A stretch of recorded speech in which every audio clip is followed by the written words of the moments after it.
Hi everyone, welcome to Confrontation Points Video Snark. This video series isn't an audiobook, it's designed as commentary. This series emphasizes reading and listening comprehension skills. My focus is on reading books, identifying areas that miss the mark, and suggesting ways that they could be reimagined. I'm continuing my read-through of Chromatic by Ashley Bustamante. If you haven't seen the earlier videos, you can find the links below. Chapter 33. Upon waking up, the first thing Elm does is to wake Sammy. He tells her that they have to go, that Ava is in grave danger. However, as they race from the cave, a huge earthquake rips through it and almost crushes them. If they hadn't already been on the move, they likely would have died. However, this also means that they're cut off from going back in to get more stones. Elm is urged on by how dire the situation with Ava seemed in his dreamscape, but after a certain point, Sammy finally stops to ask what his plan is other than to simply waltz in there and save her, because, as you can imagine, not a great plan. Even Elm admits that this isn't ideal. He eventually uses up some nearby moss to make Shaper benefactor uniforms for them, but since the uniform alone won't get them anywhere, they apply some of Sammy's makeup and use magic stuff in their hair to not only hide the texture, but also to change the color. Now that they look the part, getting in is as easy as a try-and-true carry a clipboard and act like you know what you're doing. Well, minus the literal clipboard in this case. But as they look around some, they realize exactly how huge this place is. Elm uses a tiny bit of yellow magic to persuade somebody to take them to check on the structural integrity of the room with the girl, and this also works. Elm is a little disappointed when he gets into the room and doesn't immediately see Ava, but then he sees the tank and starts to have severe PTSD flashbacks to his own time in it, and then Jaden shows up, because of course he does. Love my Snark? I also offer book editing services where I bring that same approach to your writing. If you'd prefer a more traditional approach, I also offer professional book editing services. You can contact me on any of my social media platforms if you have further questions about my editing services, including pricing options. Chapter 34. Jaden pointedly tells Elm that Ava is dead, that the machine absorbed her and that's why it's keeping the power on, which not only does Elm not believe him, but neither do I, mainly because these people were barely able to keep the lights on the traditional way, using people as battery packs. There's no way that they somehow managed to invent a device that, for the price of a singular life, could power the city forever, especially not one that has never been tested before. Pardon my French, but steer manure. At this point, Elm goes completely bananas as the benefactors come streaming into the room. Although Sammy begs him to stop, it's like, why the hell should he? These people have gone out of their way to torture him and to turn him into a living battery. They do not view him as human. He should use the full extent of his powers on them, because not a single one of them would hesitate to do the same to him and Sammy. However, Sammy eventually calms him down with the thought that Ava wouldn't want this, which is not so much the thought of what Ava would or wouldn't want. What I disagree with is the direction. As I said, these people wouldn't hesitate to murder both of them if given the chance, which is what Elm stopped them from doing in the first place. On their way out, Elm grabs the first augmenter he comes across and demands that she heal the worst of Sammy's injuries. Then they flee the stadium, change back into their old clothes, and head into the nearest town. In there, Elm leaves Sammy outside and goes inside of a random cafe. He uses a bit of his magic to tell people Elm really doesn't exist before he approaches a random lady sitting alone. The lady explains that magic isn't working right, and even the electricity hasn't been doing so well, which is kind of another point in favor of it being nonsense that Ava is actually dead, or that the machine simply doesn't work at all. She says that they're going to turn the TV on in a few minutes to show the funeral. Elm watches in horror as they start talking about the life of Celine. The woman explains to Elm that Celine was killed by a former mentee and that it's a good thing that Celine already had another in place to take over for her. When Elm asks what happened to the mentee, the woman is like, I mean, they obviously killed her. Elm then goes over to some kids who aren't watching the broadcast and asks one of them if they can come out and help heal his friend a little. Outside, Sammy looks like she's in a super bad way, and the kid encourages them to go to a healer rather than to accept his help. But they insist that Sammy is healed up enough for her to be able to at least continue walking a bit further. But right as they're leaving, Elm's hold over everybody wears off. The person is like, wait, you're Elm Ripley. Whoops.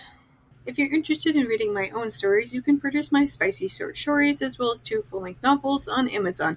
I also frequently run flash sales on my stories. If you're not already following me on Reddit, I recommend doing so to stay updated on when I offer free content. Reddit is currently the only place where I'm advertising myself these days.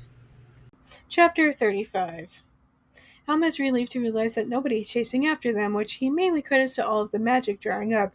You wouldn't want to chase after a known dangerous criminal without weapons, would you? Although he's determined to get back to Porter's place, he can't stop thinking about what his next step after that should be. Sammy asks what it is that he's going to tell everybody, but Elm insists that Ava isn't dead, that there's no way that he's going to believe a single thing Jaden has to say, no matter what. And it's not so much that I'm on his side about not trusting Jaden, but we're quickly entering Delulu territory in regards towards Ava. Do I think Ava is dead? No, I don't think the author has the guts to kill off her main character, her author darling, but Elm doesn't have that kind of foresight, and instead, as I said, Delulu.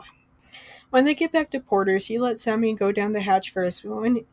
Then he uses his shaper magic to shift the stone over and traps her inside. All of this is to protect her because he himself is a dangerous and wanted criminal. Despite what Sammy had said to him at the stadium earlier, he's still obviously pretty set on getting revenge. That Ava was basically the only thing standing between who he usually is and the unhinged maniac that society thinks he is. And you know what?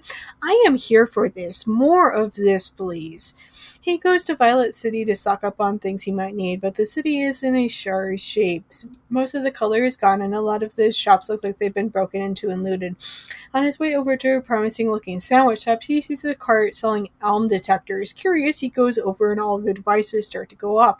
Elm tries to laugh the entire thing off and insists that they're cheap junk and that he's a shaper, but the man is super suspicious. Elm then pushes the cart away and steals one of the things and runs off. Benefactors come over, drawn by the commotion, and Elm tries to confuse them by yelling out that the man was robbed. He then uses shaper magic to fuse their pant legs together so that he can get away. In a weird circle, Jace is being held in the same place where he once imprisoned Elm. However, Elm is quick to realize that this is where Jace will likely die. Which, isn't that where that they claim to sacrifice Eva in order to power the city forever, and yet they still have Jace hooked up to the battery? Anyway, Jace promises Elm his canary back in exchange for freeing him. Elm wrestles with the idea of simply murdering him and figures that Jace has more than earned such a fate. But eventually that pesky compassion takes over and he agrees to do this.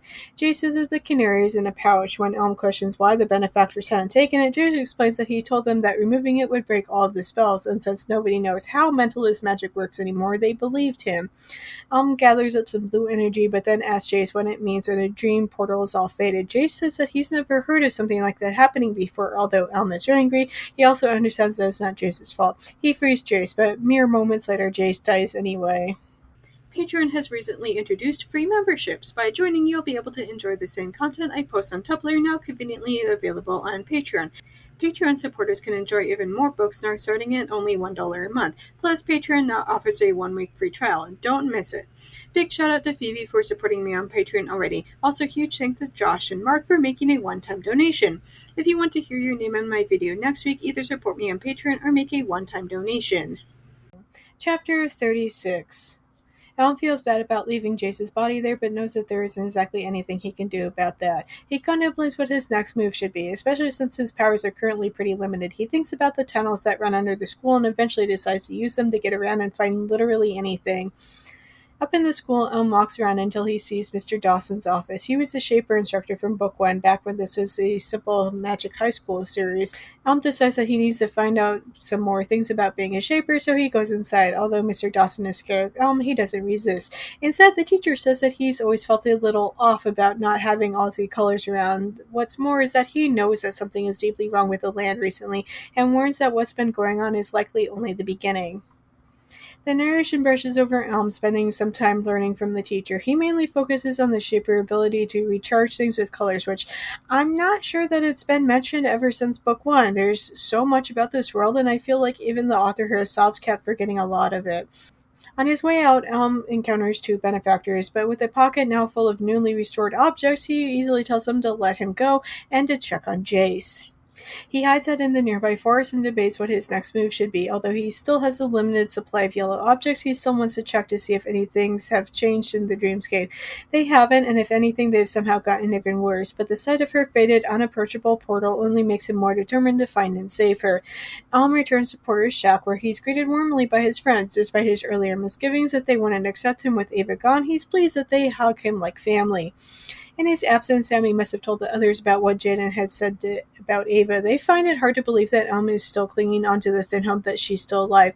However, Elm insists that if Ava were dead, her portal would have completely vanished. The fact that it's still there seems to be what's keeping him moving at this point. However, he insists that he has research to do. While he hits the books, the others reach out to people in Neo Prism in the hope that they might offer some insight about what's going on. However, Elm becomes rather frustrated that he can't find a single reference toward a faded dream portal in any book. Nikki comes over and tells Elm that he needs to get some rest. She also tries to suggest that the others would like to have a memorial service for Ava, but that obviously only makes Elm angry because Ava isn't dead, and now everybody thinks that he's crazy and delusional. Elm goes outside with the intention of clearing his head a little. He looks at the necklace with the dandelion seed he created back during that chapter and regrets that he hadn't used it to make a wish, but he knows that if he were to destroy the necklace now, he'd regret it when Ava came back. Blake comes out, clearly on a mission to cheer Elm up. He asks what his favorite memory of Ava is. Elm replies that it was the first time he put Ava into the yellow dress back in Book 1. In response to Elm returning the question, Blake says that his favorite memory was of a time that Ava stood up to a bunch of kids who were bullying him, that she drew every single apple on a tree, and that scared the kids away. They laugh and say that it sounds like Ava. Then Blake says that he's on Elm's side, that if Elm thinks that Ava is still alive somewhere, then they can't give up on her because of what the others think.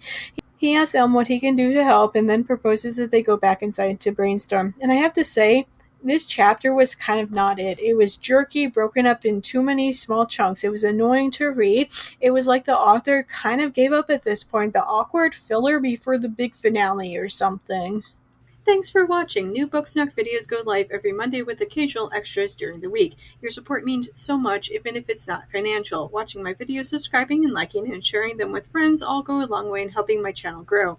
If you've already caught up with all of my videos, you can go to Facebook, WordPress, Tumblr, or free on Patreon for my main Book Snarks, always free and updated every morning.